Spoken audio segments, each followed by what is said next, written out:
On the Jicarilla Apache Reservation in northern New Mexico sits the small community of Dulce. Since the late 1970s, it's become a landmark in the strange world of UFO conspiracies, up there with the likes of Area 51 thanks to horrifying tales of alien bases underneath Mount Archuleta. But the real story of Dulce has its roots in the cattle mutilation wave of the mid to late 1970s. People tell me Dulce wasn't always a center for supernatural activity, but then sometime in the 70s, things changed. That's when cows started turning up mutilated. We had never really experienced anything out of the ordinary. And on that June 13th, I can remember it very, very vividly. It was a Sunday morning. My father and I and my brother and my sister went out to the ranch to check on the cattle. And we came up on this cow that had died. And we had never experienced a cattle mutilation. We had heard about them happening in southern Colorado, but had never really experienced one. It was these mutilations that caught the attention of UFO researcher Paul Bennewitz. I had been working with a highway patrolman up north. That initially happened, I believe, as I recall, in June of '76. And a subsequent Air Force Office of Special Investigations disinformation campaign would help secure Dulce's place in UFO history. This video will focus on how the myths around Dulce began in the mid-70s. So if you're looking to hear about Phil Schneider's missing fingers and an underground alien war, then you might be disappointed. But to really understand those stories, you need to know how it all began with one terrified phone call on June 13th, 1976. This series is brought to you by viewer support on Patreon. You can sign up for as little as £1 a month, which gives you early access to videos and helps to fund the research and creation of these documentaries. Go to the link in the description or the pinned comment and sign up today.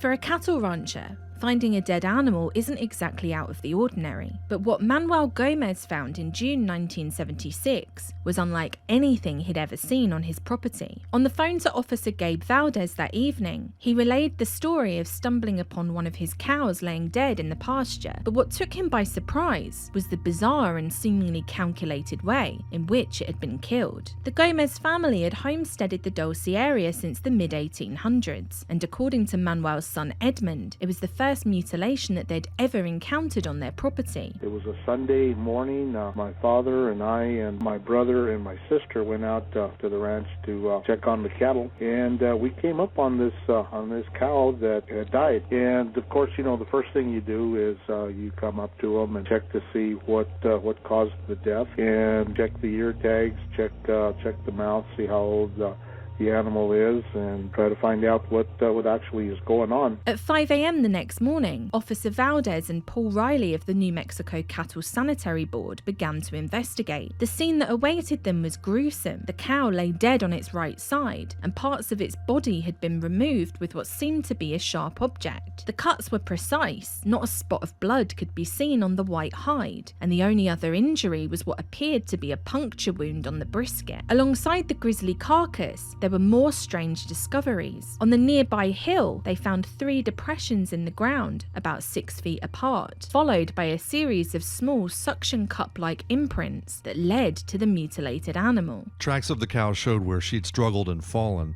The small tripod tracks were all around the cow.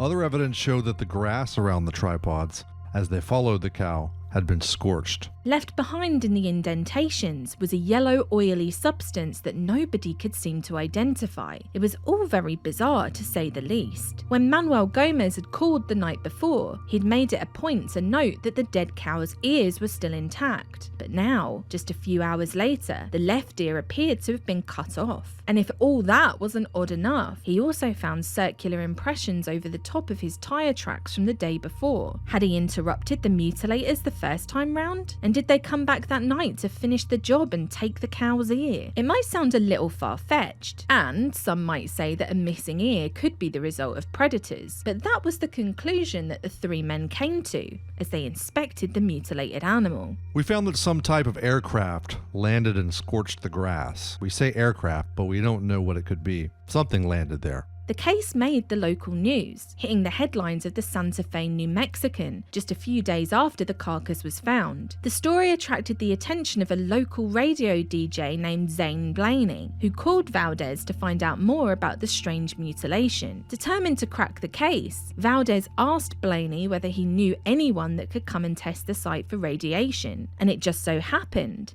that Blaney was friends with Dr. Howard Burgess. He was a retired scientist who had worked at Sandia National Laboratories up until the mid-1970s, headquartered at Kirtland Air Force Base in Albuquerque. While he was there, he'd worked on the team that had built the first hydrogen bomb, and back in the 50s, he claimed to have seen UFOs at the base too. He also seemed to take a remarkable interest in topics like extrasensory perception, holding a series of lectures on the phenomena in the Albuquerque area. So I do call on Mr. Burgess because he has a lot of knowledge in the field of science that is very helpful to me in conducting my investigation. Burgess conducted radiation testing on the mutilated carcass and allegedly found levels twice as high as the regular background amount. However, it's important to note here that much like the case of Snippy the horse, it's disputed as to whether Burgess took a background radiation reading at the scene. If he didn't, the results are pretty much pointless, but that didn't stop anyone from hypothesizing that perhaps a nuclear-powered aircraft had been responsible for the mutilation. On the very same day as the radiation reading, the mutilators appeared to strike again. According to a local news report, the second dead cow was found around half a mile from the first. The Jicarilla Apache tribal police claimed that it had been dead for around 3 weeks, and there appeared to be some commonalities between the two mutilations, most notably missing organs that looked as if they'd been severed by a sharp object. But I think it's important to highlight here that the animal had been dead for a long time. As far as I know, no tissue samples were taken, so it's hard to ascertain the cause of death and whether or not organs had actually been meticulously cut or just ripped by predators. When I spoke to cattle mutilation investigator Christopher O'Brien, he stressed the importance of one specific factor to look for in an unexplained livestock death. And the first thing I do is I look for cut hair follicles.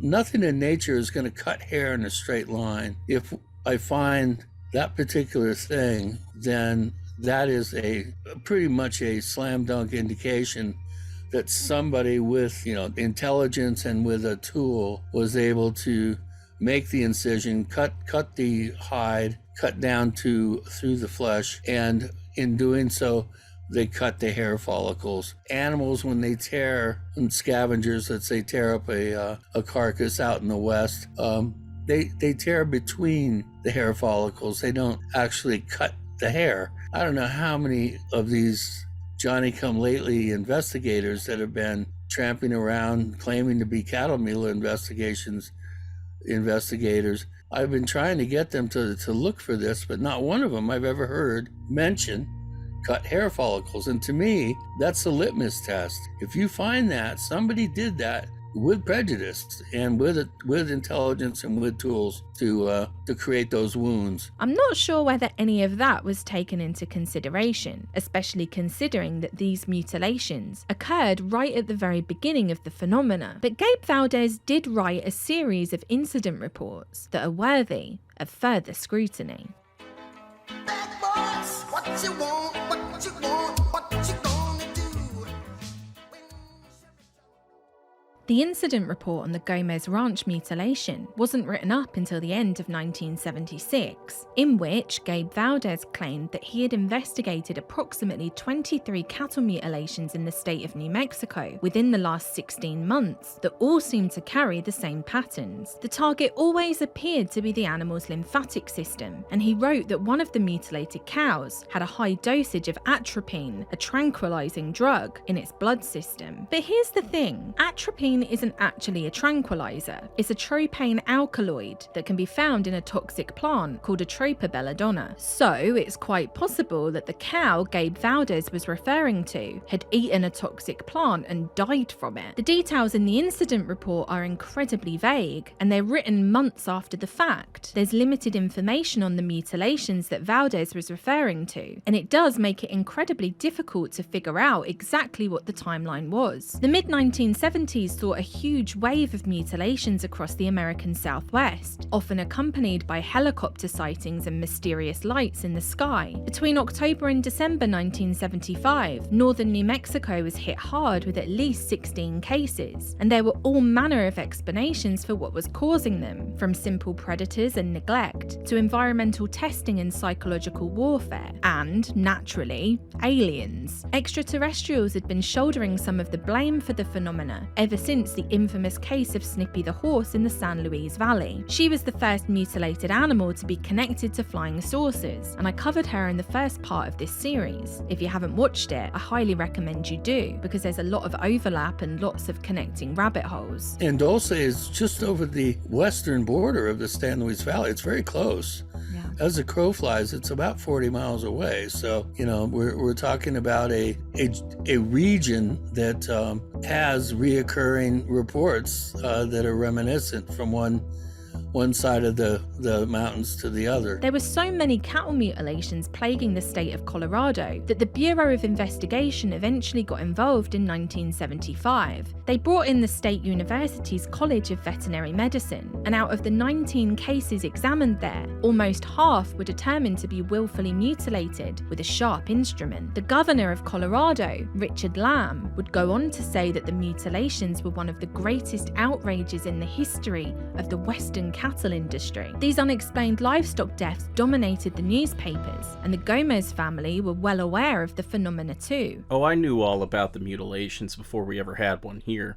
I read about them and heard about them in Colorado and other places. In his incident report, VALDEZ writes that he'd been working with a sheriff named Tex Graves from Logan County, Colorado. Apparently, Graves had been unable to get cooperation from Colorado State University, and that's one of the reasons why Gabe stepped in to help. It was Sheriff Tex Graves who told me, "Linda, I'll save you some time. The perpetrators are creatures from outer space." Perhaps that's why Tex Graves couldn't get anyone at the university to talk to him. According to Linda Moulton Howe, he was a hardcore UFO believer, and it does make you wonder whether or not his strong belief may have rubbed off on other investigators. VALDEZ ended his incident report on a seemingly scientific note by saying, Investigation is narrowed down to these theories, which involve experimental use of B12 and the testing of the lymph node system. During this investigation, an intensive study had been made of what is involved in germ warfare testing and the possible correlation of these three factors: germ warfare testing, use of vitamin B12, and test of the lymph node system. Investigation is continuing on this case. In the book Mute Evidence, writers Daniel Kagan and Ian Summers have an interesting take on the relationship between Gabe VALDEZ and Howard Burgess, writing that when Burgess, seemingly educated, seemingly versed in the sciences, implying that he held all kinds of top secret clearances from Sandia Laboratories, first showed up in Dulce in 1976, lugging his Geiger counter, VALDEZ figured he had finally met an expert. They point out that the source for so much of the information included in the incident reports comes from Burgess, that VALDEZ leaned on him heavily for scientific explanations, and in turn, Burgess leaned on VALDEZ's official incident reports to lend credibility to some of his theories. Now, I'm not in the business of creating my own conspiracies, but some of these connections are definitely worthy of further scrutiny, and the biggest corkboard you've ever seen in your life. You've got Howard Burgess, a man who had very recently retired from his job at Sandia, which was based at Kirtland Air Force Base, taking a strong interest in unexplained livestock deaths in the Dulce area, which would later capture the attention of two prominent figures that were targeted by a complex UFO psychological operation based out of Kirtland Air Force Base. The consequences of that disinformation campaign can be seen all over the field of ufology and pop culture in general. Let's just say the X-Files would be an entirely different show if it hadn't have happened. You ever seen a UFO in these parts?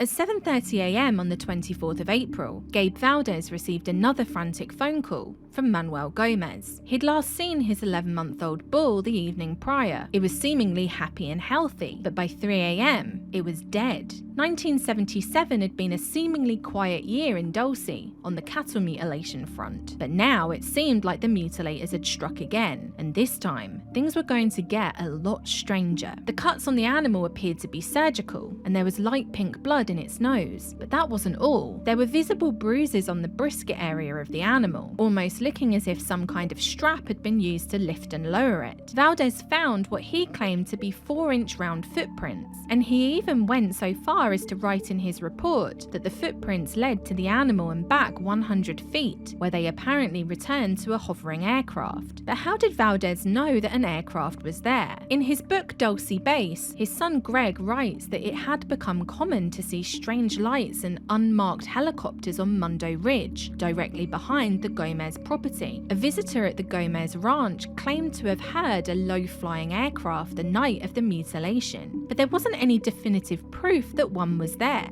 VALDEZ still included it in his report, and went as far as to theorize that the animals were being picked up by the mysterious aircraft, mutilated somewhere else, only to be dumped back where they were originally taken. VALDEZ and Burgess took samples of the bull's heart and liver, and VALDEZ made it a point to note that the organs had the consistency of peanut butter and were white and mushy. Sounds incredibly appetizing. They sent samples of the heart and some of the bones to Dr. Donald Peterson at Los Alamos Laboratories, and samples of the heart and liver to a private laboratory called Schoenfield Labs, which was run by Robert Schoenfield, a friend of Howard Burgess. Schoenfield claimed to have discovered that the liver contained 4 times the amount of phosphorus, zinc, and potassium, and was also remarkably lacking in copper. The interesting thing that we found, and once again, we don't know what it means, but on the control sample of good liver, we found it had copper, which is a normal thing found in living tissues. But in the mutilated animal, there is absolutely no copper in the tissue, and the liver gives the impression that it may have had a very heavy dose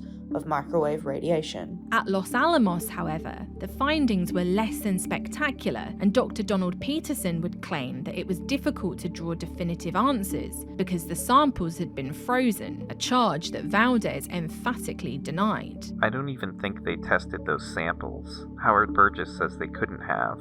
They had the report out in less than 36 hours, and it takes longer than that to run a culture. We didn't freeze them. We did everything right.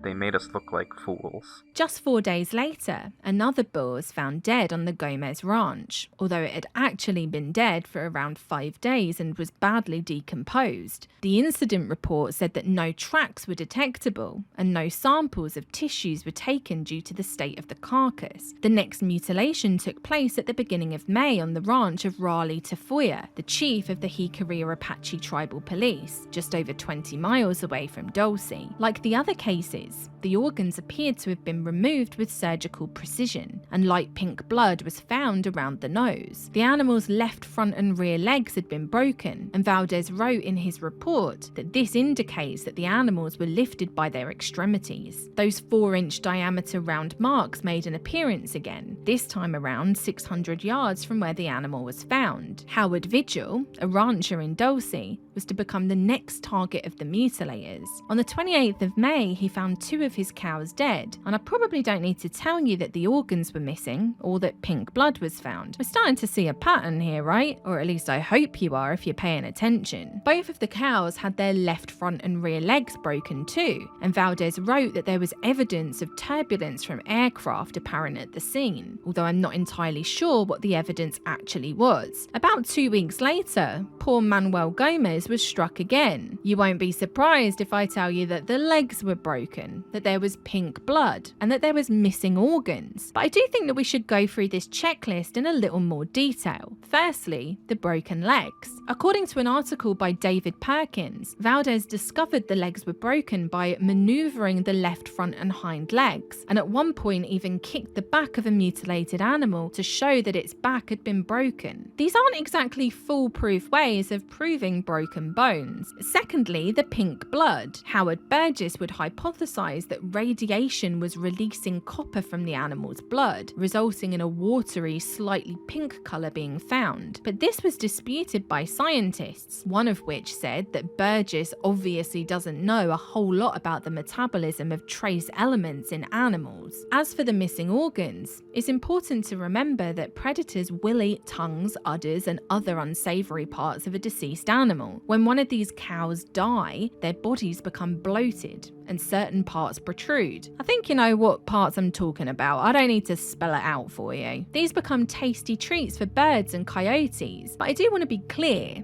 I'm not trying to be a debunker, and I'm not saying that this is a foolproof explanation for some of the missing organs. But I do think it's important to point out that the majority of so-called cattle mutilations do have reasonable explanations. Even researchers like Christopher O'Brien will tell you that most of these mutilations can be explained, and there's only a small percentage which defy any explanation at all. Out of the 200 cases that I investigated, I figure about 160 were equivocal. It could have been misidentified scavenger action. It could have been some mundane explanation besides somebody actually with intelligence and tools doing that to the animal. And that leaves about 20% or 40 cases. And out of those 40, I'd say 8 to 10 defy any sort of explanation. So we're talking, what, 5, 6, 7% are high strange cases that can't be explained. Unlike other investigators who go the opposite direction, they say 160 cases are high strange and 40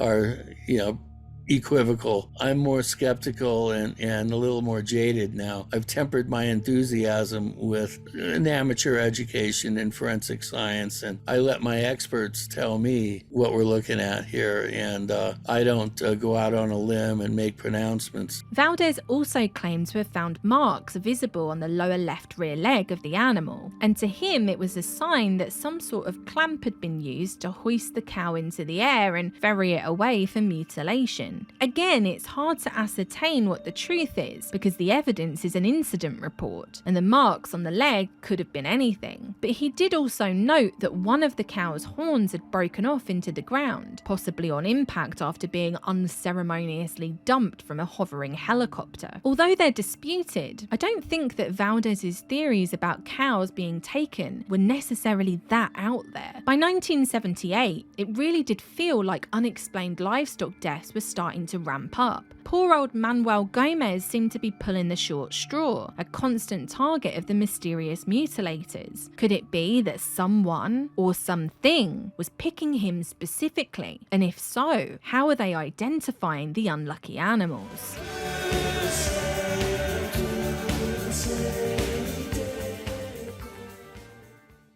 On July 16th, Howard and Gabe decided to take matters into their own hands and try to get to the bottom of what the hell was going on at Manuel Gomez's ranch. The incident reports all seemed to point in one direction, up. And if the cows were being targeted from above, then it wouldn't be beyond the realms of possibility to assume that certain cattle were being marked in advance, making it easier for them to be spotted by hovering aircraft. They decided to test their theory under the cover of darkness, rounding up Gomez's herd through a cattle chute where they would then check the hide with an ultraviolet light. So we took ultraviolet with some special filters and ran the cattle through it, and what appears to be markings glowed under ultraviolet. It's invisible to the normal eye, but under ultraviolet it does glow.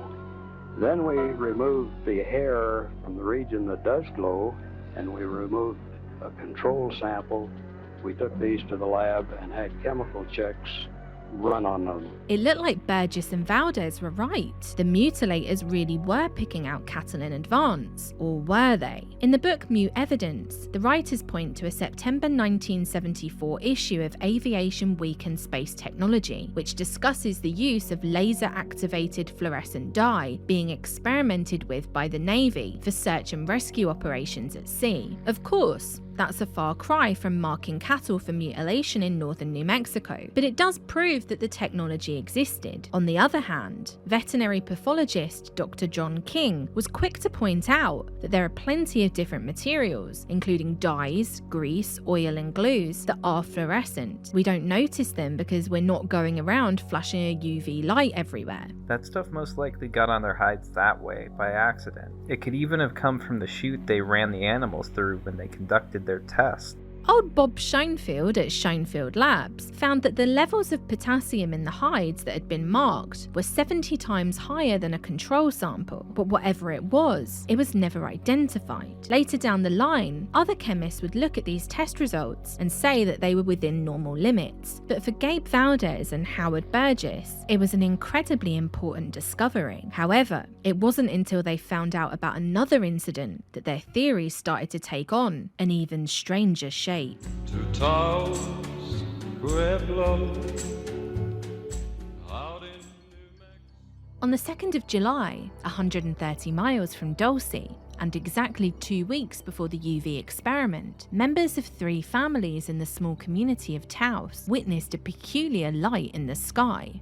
I had just gone to bed and suddenly the room lit up with a bright orange light. I thought maybe the neighbors were throwing firecrackers. I went to the window and opened it, and I could hear a kind of cracking noise. The light was so bright I could see for some distance. At first, I thought the neighbor's house was on fire, so I went to the other window. I saw this form. It wasn't a definite form, but it was roundish and about as big as 2 cars, maybe bigger. By then it wasn't orange anymore. It was sort of a gray color. It stayed for about 2 minutes. I rushed into another bedroom and opened the drapes, and it took off to the north and disappeared in 2 seconds. Whatever the mysterious craft was, it hovered over a 500-gallon fuel tank and a pickup truck that belonged to Leroy Graham, leaving behind a thin layer of grey powder on the roof and windscreen. It was collected in a small jar, and once Howard Burgess got wind of the story, he made his way to TAOS to see the material for himself. It was described as looking like paint chips, and he soon took the anomalous substance to, you guessed it, Schoenfield Labs, where Bob got to work with his analysis. Much like the hides of Manuel Gomez's herd, the chips contained high levels of potassium and magnesium, and Bob was quick to point out that this wouldn't occur naturally in the air,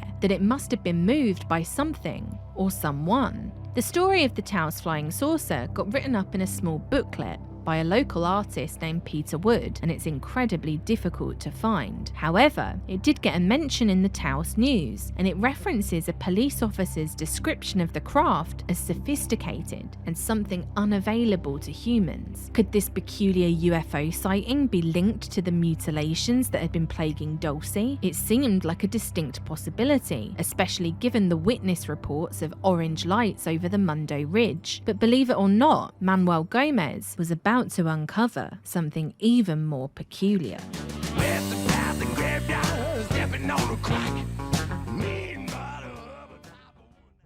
1978 appeared to be the year for high strangeness in northern New Mexico, and if you thought the UFO sighting in TAOS was bizarre, you might want to strap in for this one. At some point that summer, it's alleged that a tombstone in the Gomez family cemetery began glowing at night. The cemetery in question sat directly behind the ranch house at the very beginning of Mundo Ridge, and this light was spotted by multiple people, including Jicarilla tribal police and Gabe Valdez. The first time Valdez noticed it, he thought that he'd caught the mutilators in the act, but when he got closer to the mysterious glow, he began to realize that it was coming directly from the tombstone itself. Did Manuel Gomez have a radioactive grave in his backyard? Was he being cursed? What the hell was going on? To get to the bottom of the mystery, Valdez decided to speak to the local power company, who agreed to turn off all of the lights in Dulce so that he could determine whether the tombstone continued to glow. Annoyingly for the residents, they happened to cut the power during one of Muhammad Ali's championship boxing matches. You can imagine how well that went down. It was kind of all for nothing as well, because the tombstone just carried on emitting its eerie light. Valdez and the Gomez family eventually hypothesized that this tombstone was being used as a navigational marker for the aircraft that had been spotted flying over Dulce and the Mundo Ridge. I wanted to see whether or not there was any precedent for glowing tombstones tombstones. And, lo and behold, there was. I found an article in the Albuquerque Tribune from 1971 that detailed glowing tombstones in a town called Lovington. Geologists had gotten to the bottom of the mystery, claiming that the stones contained a compound that was activated by daylight, causing it to glow in the dark. According to the book Mute Evidence, Howard Burgess had told the writers that the glow was actually a reflection from a utility light, and that Gabe VALDEZ had told him that when he'd turned off all of the lights in town, the tombstone had darkened too. Like so much of this, it's incredibly hard to know what to believe. Greg VALDEZ's book doesn't mention anything about his father claiming that the tombstone had darkened, so we've got a bunch of conflicting reports. But let's say that we entertain the notion of the tombstone as a navigational marker. Greg VALDEZ notes that Los Alamos Laboratories and Mount Archuleta in Dulce are around 77 air miles apart, and that Mundo Ridge provides a straight line between the two locations. Say for a moment that Gabe's theory was right, that the cattle really were being picked up by some unknown entity and taken to a different location for experimentation and testing. Los Alamos would surely be one of the most obvious culprits. And if that's what was really happening, was it alien spacecraft snatching up all of those cows, or something more earthly?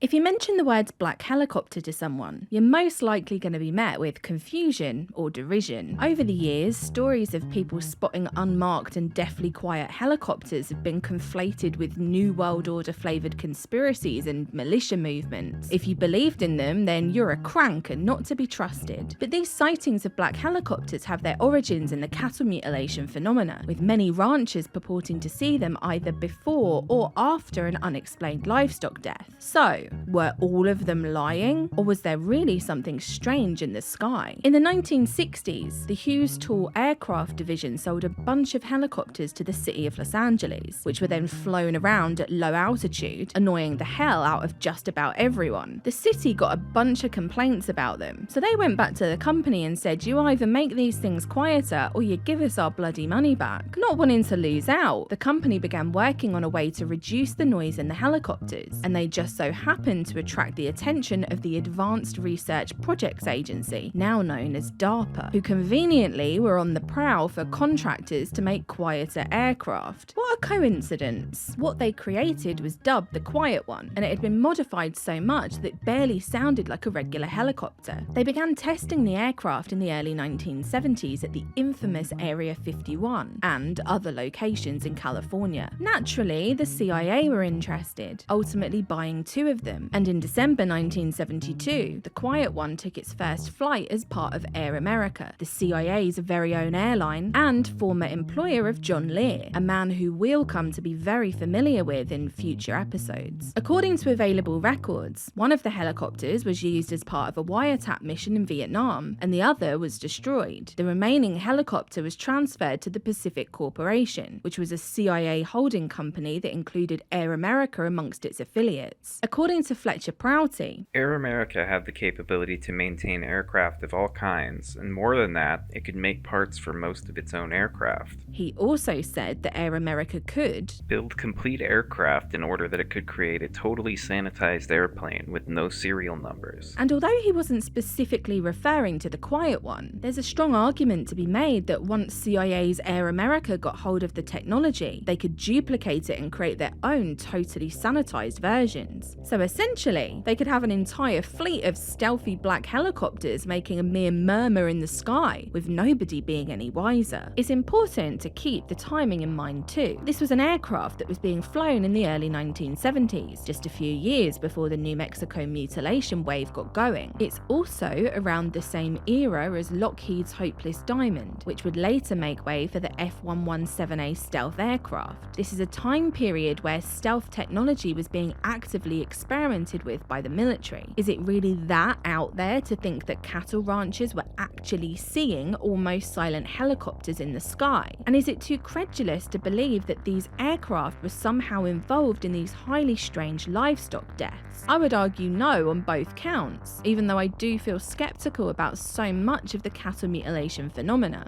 So, if we say for a moment that secret helicopters were really involved, it naturally leads us to a simple but incredibly important question. Why? Why? Why? Why? Why?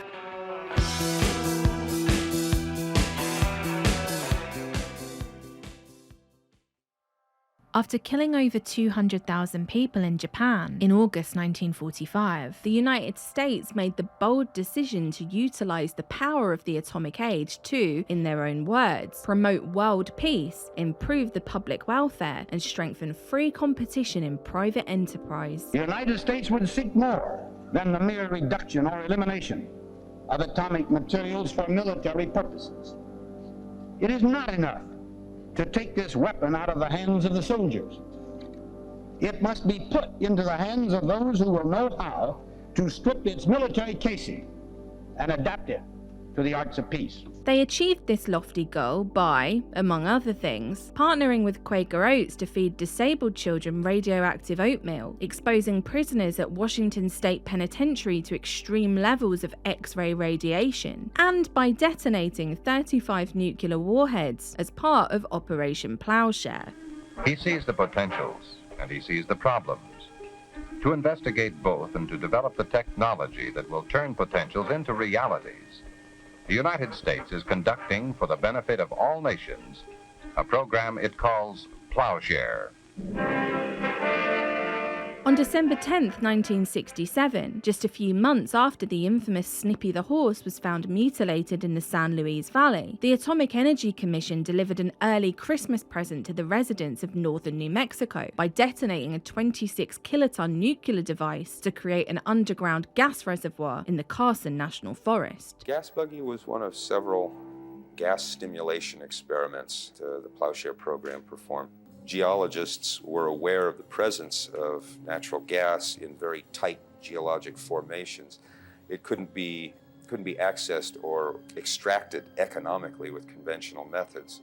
So the idea was put forth that we'll sink a shaft into this formation, we'll lower a nuclear device and detonate it and use that power to fracture the gas-bearing rock, allowing an increased flow back into the chimney area, the shaft area, and we can then pipe the natural gas off. The US has a long and sordid history of conducting nuclear testing directly next to Native American reservations, with the western Shoshone Nation of Nevada being some of the hardest hit by the fallout. The GASBUGGY detonation took place on the doorstep of the Jicarilla Apache Reservation, around 25 miles from Dulce, and it wasn't a successful venture. The gas was deemed to be too radioactive, and the Public Health Service found that the radioactivity in vegetation downwind from GASBUGGY was increased by 10 times. Despite the gas being too radioactive for usage, it was vented or flared off into the atmosphere, and that wasn't all. In his book Dulce Base, Greg VALDEZ writes that between 1967 and 2003, there was a leak of radioactive material into water around the well site, and that to this day, many records on Operation GASBUGGY remain classified. If large amounts of nuclear fallout were created from the underground explosions, what better way to monitor the local area than to target a local herd, perhaps the one that belonged to Manuel Gomez. The Atomic Energy Commission were no strangers to testing on cattle. They had their own herd that grazed on the Nevada test site from the late 1950s as part of their animal investigation program. In 1984, the Environmental Protection Agency released a report on the investigation, and it contained some very interesting tidbits, most notably the admission that domestic and wild animals were frequently sampled pre- and post-detonation at the sites of special nuclear projects, including GASBUGGY. They went on to say that animals were sampled in downwind areas from other Plowshare cratering events, and that special ad hoc investigations were conducted. They don't go into detail on what these ad hoc investigations were, so it's hard to ascertain exactly what they entailed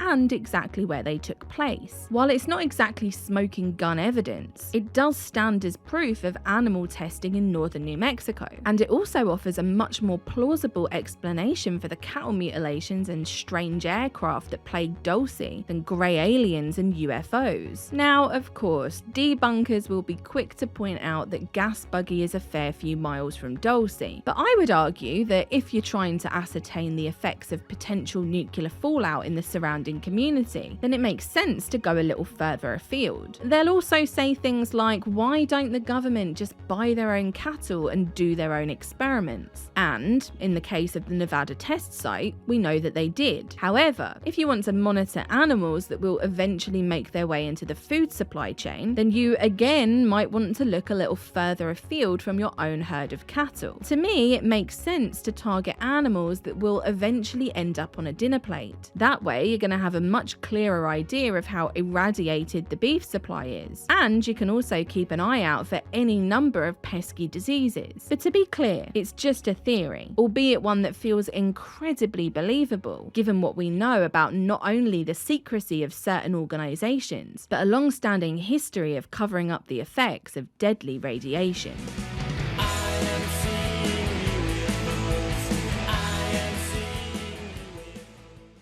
By the end of the 1970s, UFOs and the cattle mutilation phenomena had become increasingly entwined, and the continued sightings of strange lights in the sky only made investigating terrestrial explanations more difficult. Dulce was no exception. On the 7th of April 1979, two officers from the Jicarilla Tribal Police and Gabe VALDEZ would come face to face with one of the mystery craft. Snooping around the back roads of Dulce with their lights turned off was a regular Saturday night practice for the Jicarilla Tribal Police. The two officers were hoping to bust partying teenagers that had decided to break the 1 AM curfew. But instead of finding drunken kids, they came across a silent aircraft that was shining a floodlight directly onto a herd of cattle owned by none other than Manuel Gomez. Was this it? The moment that they were going to finally catch the mutilators in the act? According to a news report, the officers turned off their car engine and sat there watching the near silent aircraft for around 10 minutes. They said that it didn't move, that it just hovered there above the cows. So naturally, they radioed for Gabe VALDEZ, but as soon as they did, the aircraft decided to move. It went up the air a little ways. It was moving towards us. Then it went by. It was not moving fast. It flew straight up and then flew north, northwest. We could see 3 different lights: red, white, and green. And it was shiny underneath. At this point, Gabe VALDEZ was around 4 miles away, but his voice soon came over the radio, telling the officers that he could see the aircraft and that it was moving in the direction of the nearby city of Farmington. According to a write-up in the Rio Grande Sun, the FAA managed to track the aircraft on a radar screen, and they claimed that it was traveling around 300 miles per hour at an altitude of 5,300 feet. So what the hell was it? Major Ben Orrell of the nearby Kirtland Air Force Base in Albuquerque made a statement to the Rio Grande Sun questioning the validity of the sighting. He said that there wasn't a helicopter in existence that flew 300 miles an hour, and certainly not one in Kirtland's inventory. He went on to say that he was doubtful that it was even a helicopter and claimed that the reported sighting was not logical. That same news report then mentions a military source that spoke of a helicopter that was used in Vietnam, an obvious reference to the Quiet One, but Major Orrell rebutted the allegations, saying that he knew of no helicopter with sophisticated muffling equipment. I mean, of course the man from Kirtland Air Force Base would say that. We know that one existed, and sure, you could say that maybe he didn't know about it, but I think it's interesting that someone from Kirtland would be giving statements like that to the press, considering the fact that just a few months later, the very same Air Force Base would begin conducting a psychological operation against UFO researchers, flooding the field with disinformation that still gets repeated to this day.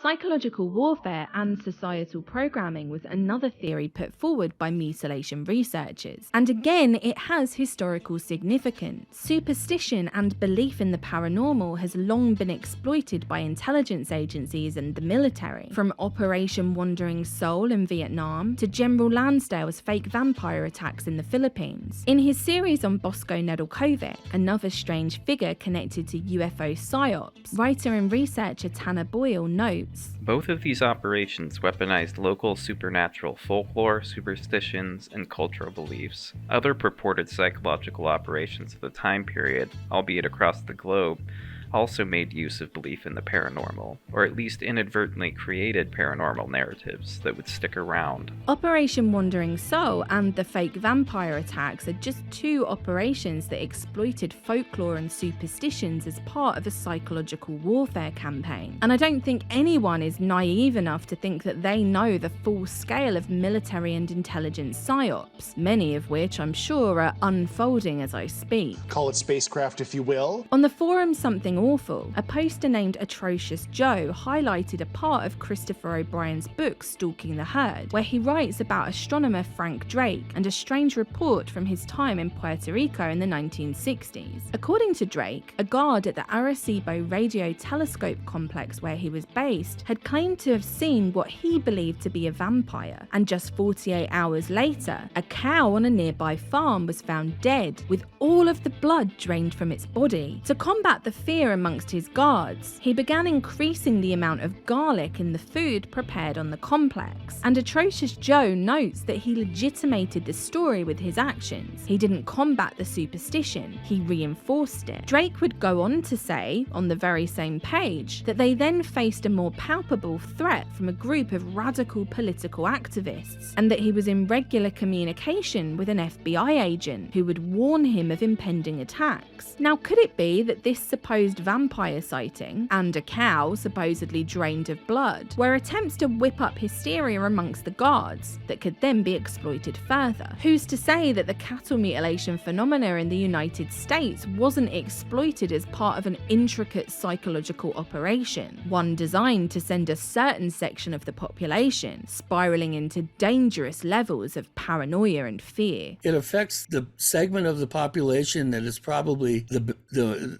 more well-armed with firearms than any other section of the population.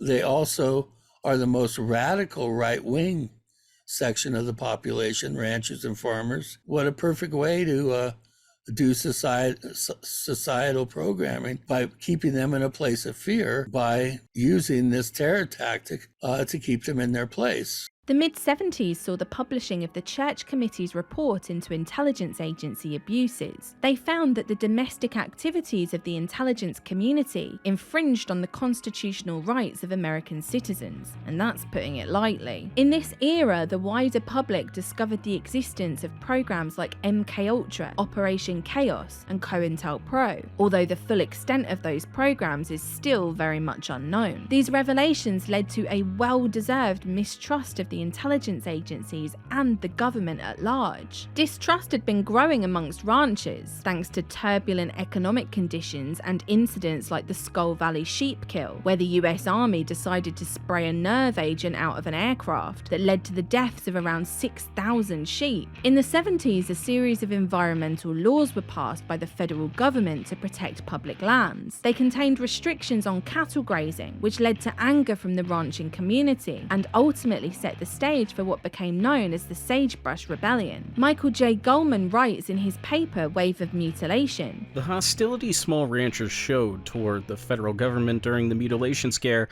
presaged and helped provide the impetus for events such as the Sagebrush Rebellion." Well, the Sagebrush Rebellion, as I know it, is simply a concern from the using public, especially the livestock industry, with having to accept bureaucratic mandates on public land that they use as a part of their operations.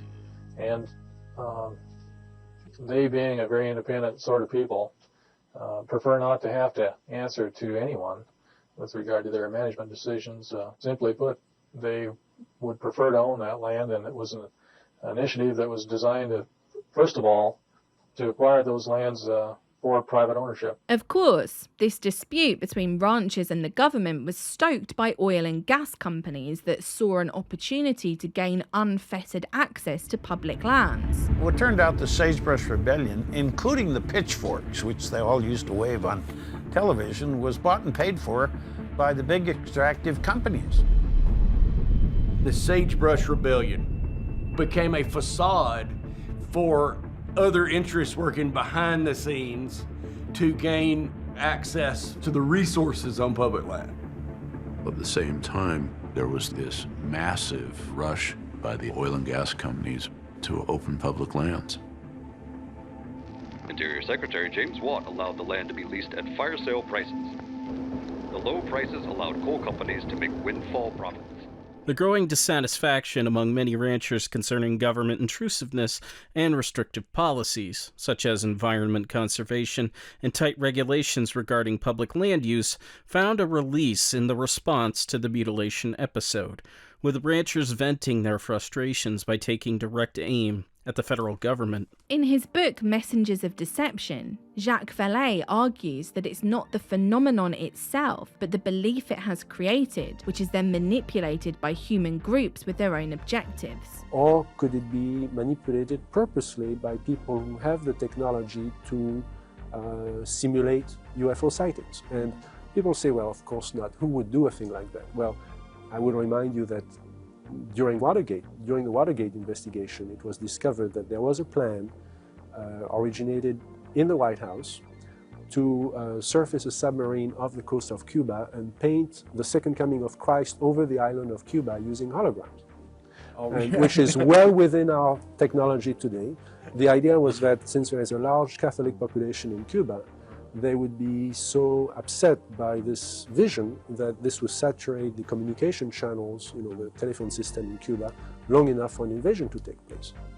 How interesting, I've never heard of that. Well, I think that's a classic in psychological warfare, but that kind of manipulation is well understood, and I have personally investigated several apparently genuine UFO cases where there was, in fact, manipulation. My conclusion, the conclusion of scientists working with me, was that there was, in fact, a manipulation taking place, and that it was not a hoax on the part of the witnesses, but a hoax on the part of somebody much better organized. Although Vallée was talking specifically about belief in UFOs, I think the same could easily be applied to cattle mutilations, especially given how entangled the two became. Who's to say that the volatile relationship between the government and ranchers wasn't manipulated by an outside source, one that had an invested interest in gaining access to public land, and saw a way to do it by stoking theories of a vast government conspiracy involving mutilated cattle. On the other hand, if we entertain the notion of UFO phenomena being exploited by military and intelligence agencies, then surely we should consider some cattle mutilations in the same vein. It only takes one spark to start a fire, or one dead cow to start a wave of hysteria about aliens coming down and eating our precious livestock. And those kinds of beliefs can be incredibly useful if you want to divert attention away from, say, covert environmental testing. When it comes to belief in strange phenomena, some people only need a small amount of nudging in the right direction. Once they begin to accept that what they're experiencing is extraterrestrial, they can be incredibly useful in spreading that message far and wide.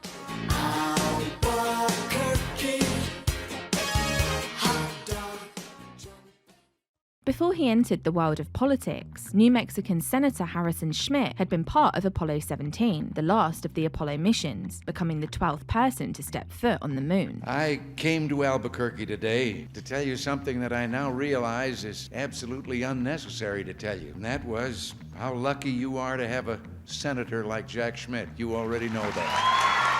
But by the end of 1978, he'd taken a giant leap into the cattle mutilation mystery, making headlines for calling upon the Justice Department to investigate. He was concerned with what he said appeared to be a continued pattern of organized interstate criminal activity, and said that the investigation needed to zero in on the problem and follow through any and all substantial leads. Assistant Attorney General Philip Heyman forwarded correspondence from Schmitt to the FBI in early 1979, noting that animals animals were being mutilated in a manner that could indicate that it was performed as part of a ritual or ceremony, and that the report of mutilations occurring on indigenous reservations was the first indication that federal law may have been violated. Work began on planning a conference. It was to be held on April 20th at the Albuquerque Public Library. Little did they know that this meeting of the minds would serve as the turning point in the Dulce mythos. Around 180 people showed up at 9 a.m. that morning, eager to hear theories around who the mutilators were and how to stop them. The dizzying array of speakers, and some of their more unconventional ideas, led one local reporter to dub the conference the strangest collection of weirdos ever assembled in New Mexico. Don't know about you, that sounds like my kind of party. I wish I'd been there. It attracted a wide variety of attendees too. There were your cattle mutilation investigators, ufologists, law enforcement, the news media, and, most likely, people like me who enjoy being privy to all manner of strangeness. Every UFO and mutilation kook in the world was there. They were like a bunch of wild Einsteins, but with no common sense. The senator opened the conference by saying that he wanted to define the scope of the mutilation problem and what the basis would be for federal assistance. He introduced the first speaker, cattle mutilation researcher David Perkins, who I mentioned in my previous video on Snippy the Horse.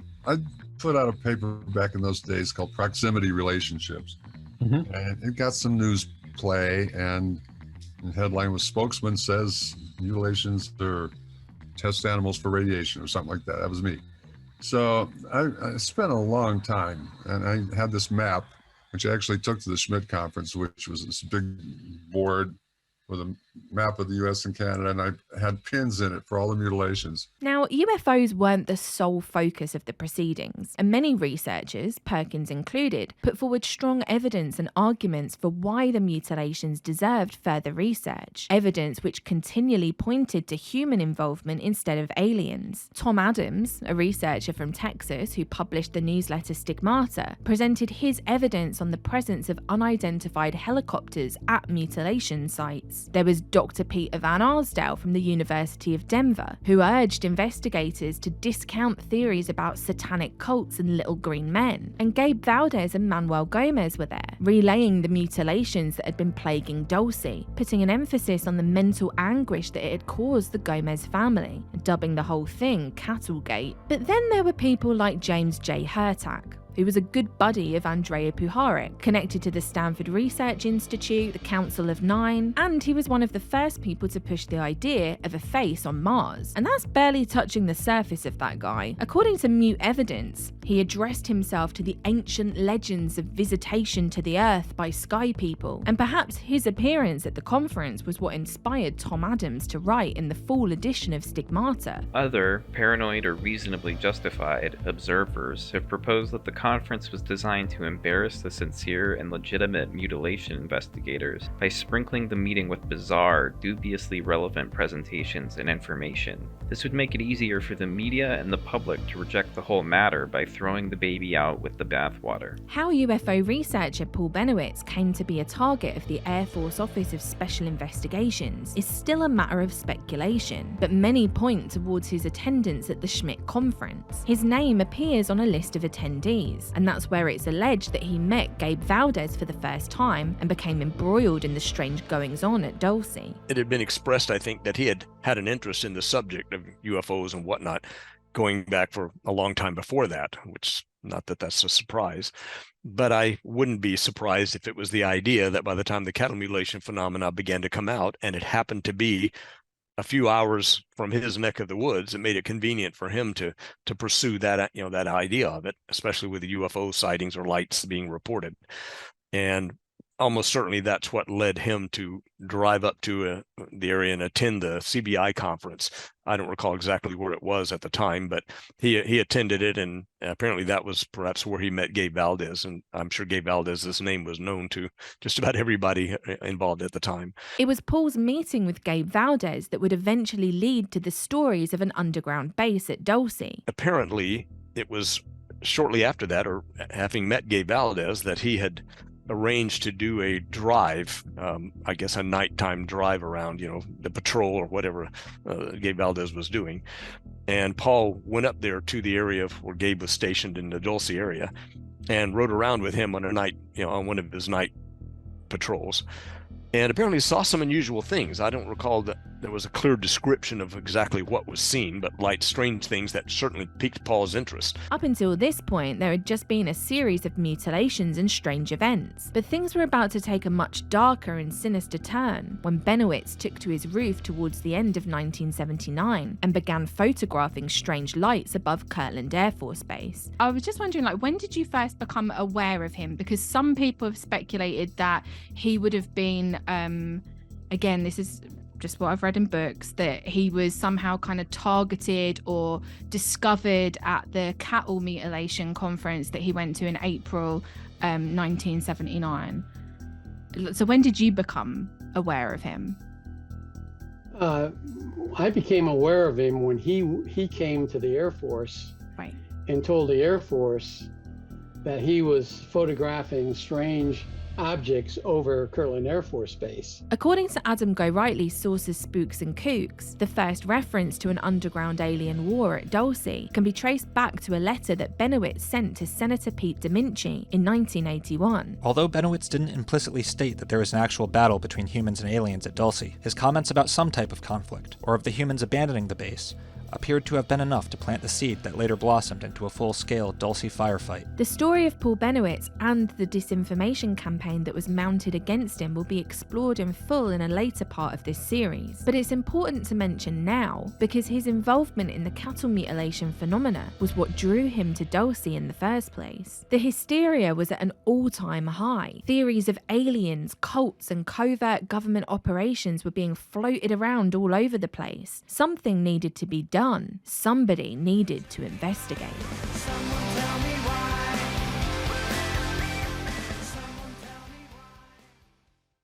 4 days after the conference, the 1st District Attorney's Office in New Mexico was awarded a $50,000 grant to investigate the mutilations. And guess who they chose to head it up? None other than a retired federal agent named Kenneth Rommel, who'd been nicknamed the Desert Fox and had spent 28 years with the FBI. His obituary states that he joined the FBI in 1951 and that his career took him to Chicago, New York, and Puerto Rico, where he worked in counter-espionage. And although I can't prove it for sure, he could well have been involved in COINTELPRO, which targeted independence groups like the Puerto Rican Socialist Party, which is interesting given the strange vampire story that I relayed earlier, which then seemed to give way to warnings from an FBI agent about radical political groups. If the goal was to raise the hackles of the cattle mutologists and have the investigation dogged with allegations of a cover-up from the very beginning, then they definitely chose the right guy. Rumours about the investigation's lack of trustworthiness began circulating pretty much as soon as it was announced. But here's the weird thing. The mutilations appeared to have stopped just as the whole thing got started. A strange coincidence? Or something more sinister? I'm not sure if we'll ever know, but word was travelling fast on the mutology grapevine that Kenneth Rommel was planning to defame independent investigators and that his sole interest was dismissing the phenomena. By the time the almost 300-page report came out in June 1980, Rommel was enemy number one, a debunker determined to brush the high strangeness under the carpet and throw the researchers under the bus. Let me tell you, the cattle mutilation investigators were pissed about it. Greg VALDEZ labelled it an armchair investigation. Linda Moulton Howe called it an obvious paid-for whitewash that didn't even deal with the real cases. And Howard Burgess went as far as to write to the district attorney. I was under the impression that Ken Rommel was investigating the cattle mutilations until I saw his book. I suddenly realized that he was doing humorous Western fiction. It might even be better than the last Peanuts book. If Ken had attacked the problem instead of people, he might have produced some interesting non-fiction. Now, Burgess might have had a good reason for being especially angry at the report. Rommel didn't pull any punches, and he dragged Burgess pretty hard. He tore into pretty much all of his theories, and for some of them he provided seemingly reasonable explanations. Take the flakes from the TAOS UFO, for example. Rommel claims that he received a small amount to run his own tests, and the results were pretty damning. The specimen was identified as white enamel paint, typical of an acrylic latex emulsion type exterior house paint. In a letter dated April 9, 1980, I informed Burgess of the results of the FBI examination and suggested that he might wish to confirm these findings with any scientific laboratory of his choice. On June 12, 1980, he advised me that he has not done so. The writers of Mute Evidence urged Burgess to retest the flakes, offering to arrange it themselves, but Burgess refused. Could it be that this supposed evidence from a UFO was nothing more than regular household paint? And if it was, who was responsible for planting it there? Surely it would have had to have been Howard Burgess, considering that he was the one that travelled to TAOS to collect the material in the first place. In Mute Evidence, the writers point out that Rommel had slowly, and with thorough documentation every inch of the way, pointed out Burgess's phony posturing as a theorist and authority on radiation, cattle metabolism and investigation. He had shown, with the help of experts, that Burgess simply did not know what he was talking about. Rommel also took aim at the theory that the mutilators were specifically targeting the lymphatic system on the animals. He wrote that these were the same parts that were commonly eaten by predators and scavengers. And although I have a tendency to agree, I also think that in some cases there's clear evidence of human involvement. Not everything can be debunked, and Rommel's report is far from perfect. There's also the fact that he was a former federal agent himself. He's not exactly independent. Although the writers of Mute Evidence gave credit to Rommel for his work, they also made it abundantly clear that Rommel had overreached himself in his report and skipped over cases that required a closer look. He seemed to focus on what he could easily disprove, instead of investigating the more strange and seemingly unexplainable cattle mutilation cases. He was quick to point to diseases like blackleg as being responsible, and he didn't do a great job of disproving the theory that cattle were being marked in advance. In his book Dulce Base, Greg VALDEZ is keen to point out that Rommel never investigated the mutilations on the Gomez ranch, and claims that he never visited an actual mutilation site. By the time he came to investigate, the mutilations seemed to have stopped, which again makes you wonder whether it was by design. Ultimately, the report did nothing to dissuade believers. Rommel was just a debunker. He was out to discredit the phenomena instead of investigate, and that made whatever he had to say a moot point. Pardon the pun.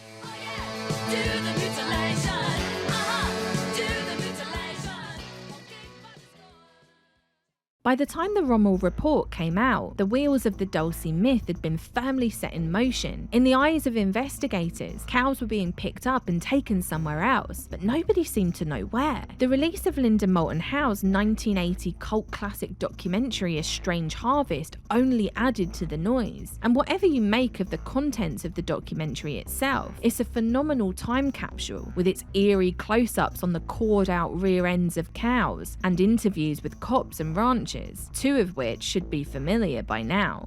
Either it's got to be a highly sophisticated agency that has total secrecy and the money and technology, or something else involved. But as far as an occult group being involved in it, I think it would have been broken a long time ago. So what's left? Either government or extraterrestrial. The strange thing about it is that we have never found any blood on them. No blood? No blood, no. Tracks? The only tracks that we found on the first one were some tripod tracks, and they formed some like a triangle. I didn't know what to think. It was kind of strange because we had never seen anything like that before. The documentary also featured Leo Sprinkle, who had been actively involved in the Snippy mutilation case, going so far as to regress the owner of the horse to help relieve her of trauma. While investigating their book Mute Evidence, the writers had uncovered the fact that he was friends with Howard Burgess, and both of them would spend weekends at Burl Lewis's ranch in Colorado. They write that this was the kind of solid connection they'd been looking for. All roads led straight back to the very origin of the mutilation phenomenon as a direct offshoot of the UFO subculture. The UFO psychologist, the retired scientist, and one of the people who had started the UFO cattle mutilation connection were all pals and had been for years. All roads led straight back to Alamosa, Colorado in 1967 and the case of Snippy the horse. The writers of Mute Evidence are also quick to point out that blaming a small group of UFO enthusiasts and amateur investigators for the cattle mutilation phenomenon would be an oversimplification, and I've tried to put forward as many perspectives as possible. While I gravitate more towards theories of covert environmental testing and the exploitation of supernatural beliefs for personal gain, other people are firmly in the camp of extraterrestrials, or high strangeness, or simple predators. Much like the Snippy case, I don't have a satisfying answer for what was going on in Dulce in the 1970s, although I do have my own suspicions. In the next installment, we'll be taking a closer, more critical look at Leo Sprinkle and his involvement in the abduction case of Judy Doherty. Just a few months after hypnotically regressing her, he'd come to find himself embroiled in yet another bizarre abduction case alongside Paul Bennewitz, one that truly laid the groundwork for the myth of an underground base at Dulce. Our journey into the bizarre, disinformation-filled world of 1980s ufology is only just beginning.